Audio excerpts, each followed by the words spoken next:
Chapter 37. Dr. Trent looked at her blankly and fumbled among his recollections. Mrs. Snaith, said Valancy quietly. I was Miss Valancy Sterling when I came to you last May, over a year ago. I wanted to consult you about my heart. Dr. Trent's face cleared. Oh, of course. I remember now. I'm really not to blame for not knowing you. You've changed splendidly. And married.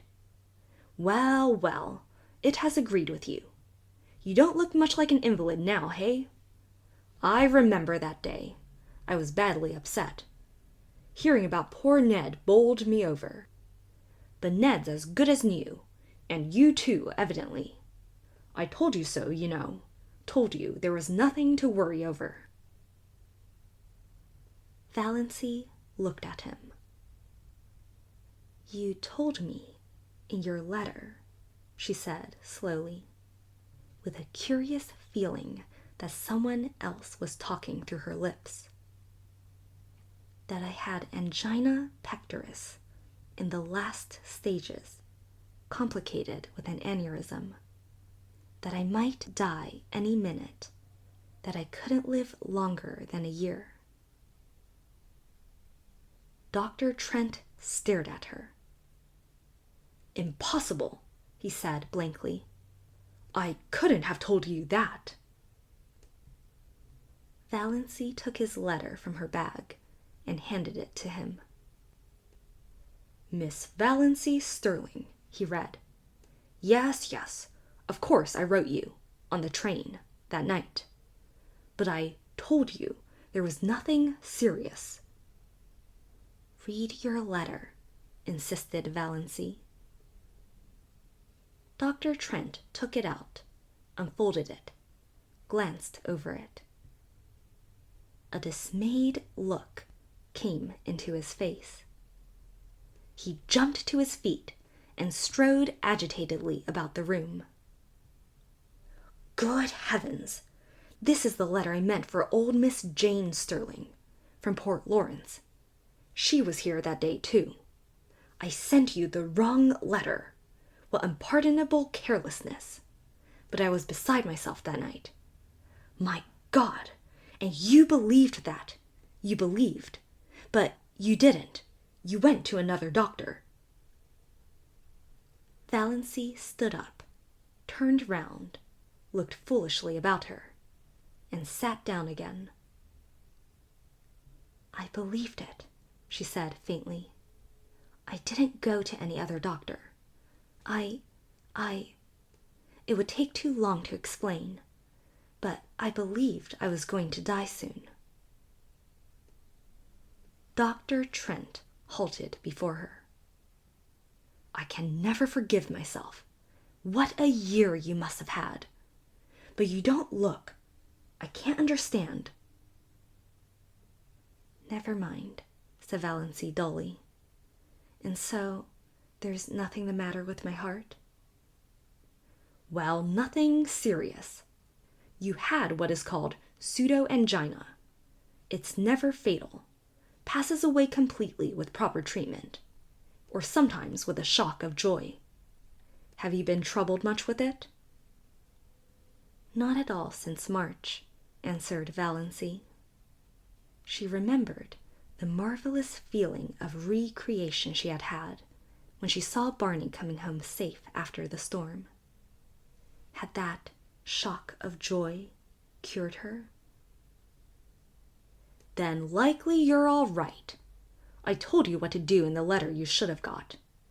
And, of course, I supposed you'd go to another doctor. Child, why didn't you? I didn't want anybody to know. Idiot, said Dr. Trent bluntly. I can't understand such folly. And poor old Miss Sterling. She must have got your letter, telling her there was nothing serious the matter. Well, it couldn't have made any difference. Her case was hopeless.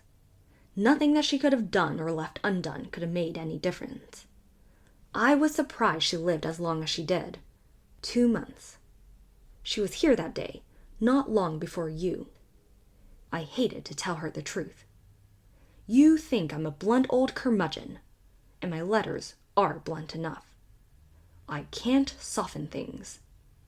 But I'm a sniveling coward when it comes to telling a woman face to face that she's got to die soon. I told her I'd look up some features of the case I wasn't quite sure of, and let her know the next day. But you got her letter. Look here, dear Miss Sterling. Yes, I noticed that, but I thought it was a mistake. I didn't know there were any Sterlings in Port Lawrence. She was the only one, a lonely old soul. Lived by herself with only a little home girl.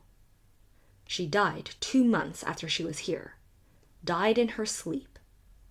My mistake couldn't have made any difference to her.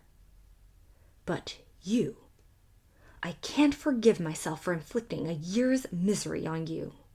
It's time I retired, all right, when I do things like that, even if my son was supposed to be fatally injured. Can you ever forgive me? A year of misery.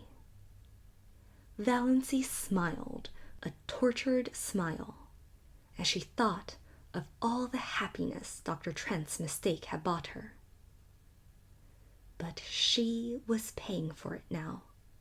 Oh, she was paying.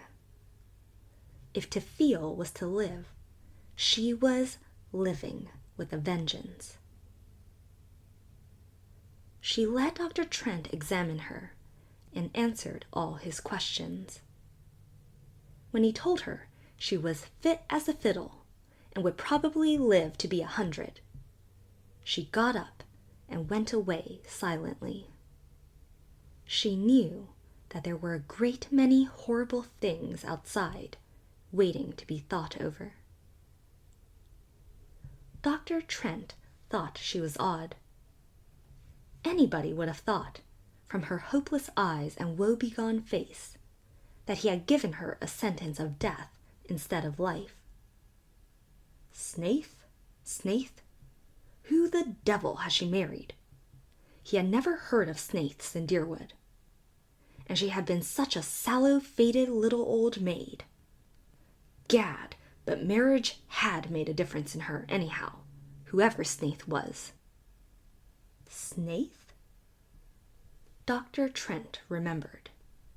That rapscallion, up back. Had Valency Sterling married him? And her clan had let her. Well, probably that solved the mystery. She had married in haste and repented at leisure. And that was why she wasn't overjoyed at learning she was a good insurance prospect after all. Married to God knew whom, or what? Jailbird, defaulter, fugitive from justice? It must be pretty bad if she had looked to death as a release, poor girl. But why were women such fools? Dr. Trent dismissed Valency from his mind, though to the day of his death he was ashamed of putting those letters into the wrong envelopes.